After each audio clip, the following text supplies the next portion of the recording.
Hey everyone, it's Reese here, and I wanted to complement my video last week in which I talked about finding calls for papers, and in this video offer some reflections and thoughts on how you can respond to them effectively. So how can you make sure you're sort of actually providing what they're asking for, and how can you sort of give yourself a good shot of being accepted for whatever the call is looking for.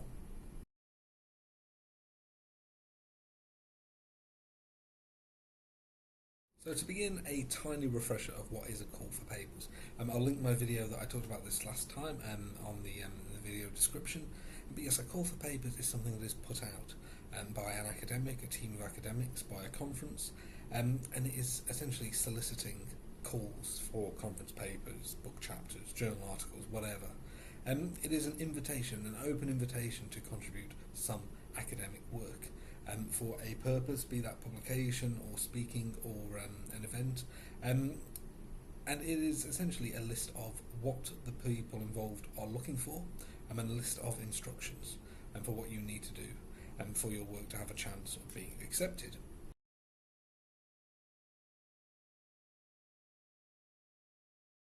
So the key thing, number one, if you're applying or responding to a call for papers, is to actually have an idea, to have some form of discussion point, some form of argument, something that you want to present, that you want to be accepted. And where do you get this? Well, normally the info comes from the brief itself. It comes from the call. So each call will lay out some context. It will lay out essentially the rationale behind what it's looking at. It might be that something is very timely. It might be an anniversary. It might be sort of responding to a particular piece of scholarship, a particular piece of work. So there will always be sort of a reason why the call has been issued. Can you respond to that? And then what is very handy, sort of on 9 out of 10 sorts of calls, there will be a list of sort of potential provisional ideas. There'll be things that you can talk about, and often it will not be limited. In some cases it might be, but generally it won't be limited. Which will say things that you might want to talk about, things that they sort of are offering as guidelines for kind of things that they expect might come up in whatever the call is for.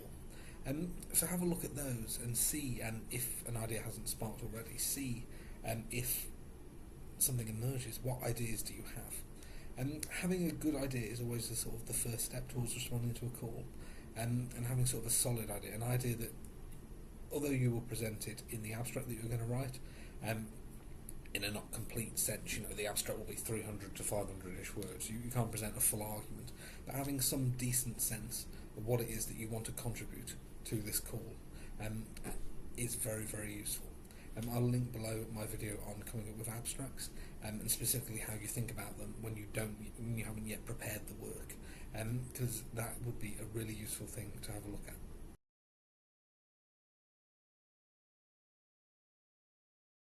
This next section I've called meeting the brief. What do I mean by that? Well, it's kind of a two-pronged thing. It's having a sort of strong idea that is responding to the call you've put out, the call you're seeing, sorry. But it's also making sure that you've checked out all the logistical sections and sort of try and adhere to them as closely as possible.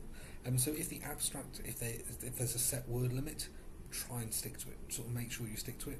If there's a set limit for bios, again, try and stick to it. If you're unsure about writing bios as well, I'm going to do a future video on this, so look out for that. There will often be requirements in terms of sort of how the file format should be sent in, for example.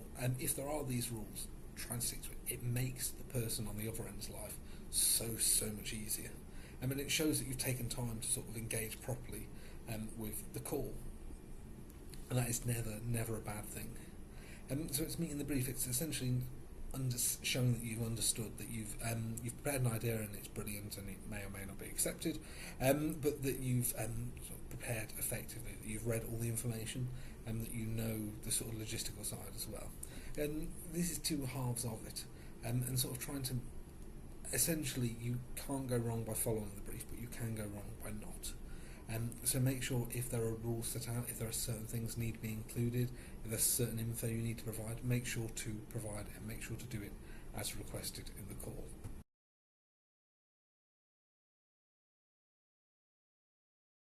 So really the key question that comes comes with sort of submitting any a response to a call for papers is how do you make sure that you get accepted? And the answer to tell you this, that you may be expecting to hear, is that there is no definite way to make sure you're accepted. There are things you can do that will certainly help your case, though, and that's what I want to mention. So make sure that the abstract actually fits the call. So I have run conferences, I've submitted calls for edited collections, and I've received abstracts that don't fit what I'm looking for. I've received abstracts, and you normally get the sense that they are from work that has sort of been lingering around and sort of doesn't quite fit. But yeah, if you send in something that doesn't actually fulfil what they're looking for, the odds are essentially nil that it will be used. The other thing I think is there's a challenge in that you never know what goes on the other side. So say a call has been submitted for, I don't know. Well, say I'm talking about a call that I'm submitting that's going out. It should be out by the time this video comes out. And for essays on the Friday the 13th franchise. You never know what comes in. It might be the case that I only get 1 or 2 essays for one film, and I get 100 essays for another film. In which case, the odds are sort of more on the side of the ones where there's very little. Whereas, essentially, even brilliant essays may not be selected if I don't have the space for them, if they don't meet the brief, if you're running a conference and there's too many papers submitted on one work, for example, only a few of them can appear. And this is kind of the challenge, sort of no matter how brilliant your thing is, you are competing against other people. You're competing with other scholars who have ideas, and because the brief applies to everything, they may have had similar trains of thought to you. And rejection is part of this process, right? I've submitted things to conferences and they've been turned down. I've submitted journals and to edited collections and not been selected. It is very rarely, I would say, a reflection on the quality of the work. But it can often be the case that as collections, as conferences, as schedules emerge, certain things sort of have to be there based on what else is there, certain things don't. So there's no sort of categorical way to get selected. I'd say there are things you can do to help, but then in the end of the day, it is really, essentially to a large extent, out of your hands.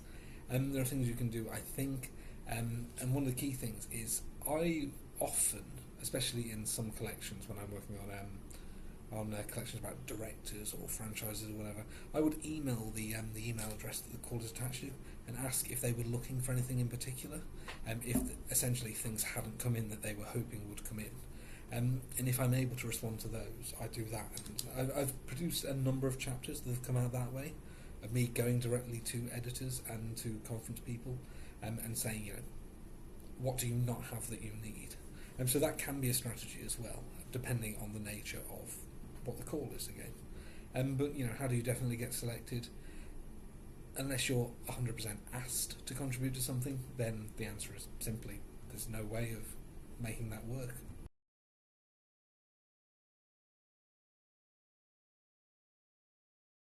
Lastly, to offer some tips and tricks.